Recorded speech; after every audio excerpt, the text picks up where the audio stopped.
Hey, what's everyone? Now, it looks like Watch Dogs has been delayed to February of 2014. Now, a lot of people are really upset about this, including people that purchased their next-gen consoles just so then they could play this game. Now, they've came out and said that the reasons they're doing this is so then they could polish and refine the game across all platforms, and to get rid of any major bugs that would make the game unplayable. And they also said that they really appreciate all the support, but they really want to refine the game that everybody is so anxious and so excited for and everything, and not to let anyone down, which is really great. And the other thing is that they are making this game for a lot of platforms. It's not just the big three. They're making this on the older systems and the newer systems. They're making this on about half a dozen consoles or systems, and because of that, it's really good to see that they're actually going to be looking not to cheaping out or spending more time on one platform than the other, and they're actually going to try to make it playable across all systems, instead of it being another one of those games that is playable on one or two systems, but unplayable on another, or has major problems. And that is really great to see. Now, this isn't something that they just kind of, thought on, or just really made a decision on a loose thought. There was a lot of things that really went into this, and it looks like they must have good reasons to doing this, because this is going to cost them a lot of money. And as a result, the stock has went down on them, so they're losing money, and they're going to have to spend more money on whether it's electricity and just paying all the employees and the developers and everything to keep on working this game for nearly half a year and everything. And that's really a lot of money going down the drain, and it's probably much more money than they expected to invest on this game. But I'm still ultimately happy that they're actually going to be looking to making a great game across all platforms, and we don't end up having one team or one side of things and people playing it and having problems and everything. And the other thing is I can really understand why people are mad for this specific reason, and that is because a lot of people order their next-gen consoles, whether it was a special bundle or special edition of their system that included the game. So some people are feeling like that they're not going to be able to get their next-gen consoles until the game comes out, and that has really got a lot of people really mad. Now, it looks like some retailers will be allowing you to get your system early and then give you your game later down the line, which is really great. But you probably want to make sure, whether you call them, email them, or do research online and find out if the people that you bought the system from are going to be doing that. And if they don't, if you can get your money back, then get it back and then purchase it from another retailer, so then you can get the system and then the game later, instead of you having to wait much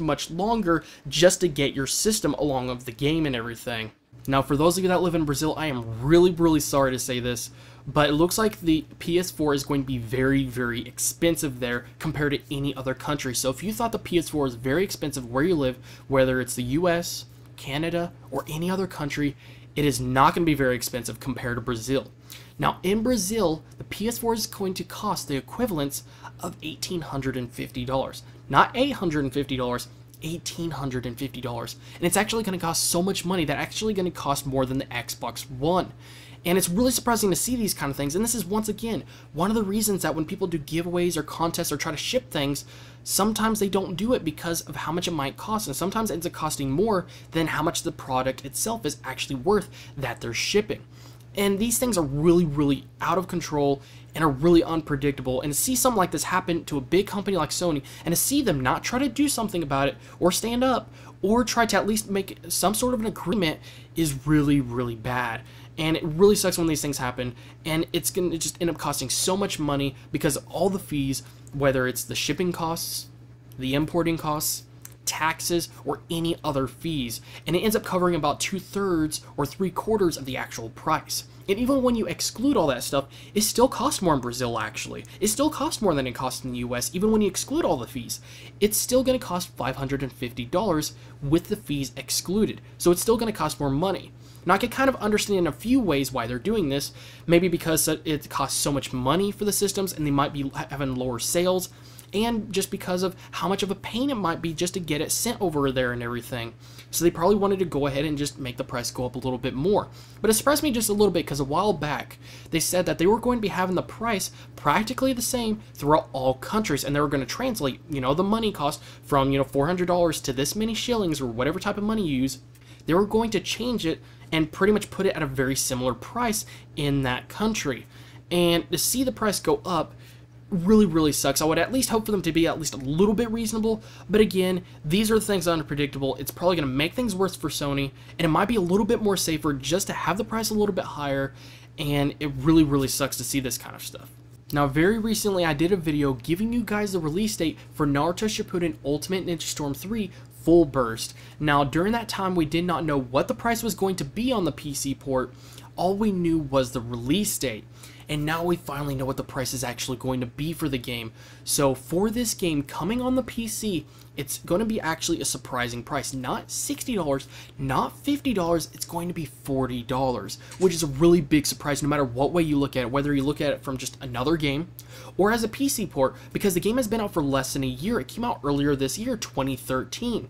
And to see it come out on PC within a year later and be around the same price as it costs currently on the consoles, and the fact that this is going to be including some DLC that you have to download on the consoles, is really amazing. Now, ultimately, once again, I am really hoping that they just make a great PC port, because if we could see great PC ports for these types of games, we could be seeing more games like this coming on the PC. And for a lot of people, that will make people really happy, and it could be a real world changer, and it's going to make things so much better for a lot of people, and it's going to be ultimately amazing. So things are looking really good so far, and as long as it's a good PC port, I'm sure everybody's going to be really happy. Well, that's pretty much it for today, guys, and sorry guys if I did this video a little bit late, but I guess you could say I had a very busy day, but I still wanted to bring this video to you guys, so I hope you guys enjoyed the video, and if any of you guys have any questions or comments or anything like that, make sure to post in the comment section below. Other than that, guys, I hope you guys have an awesome weekend, and I will see you guys in the next video.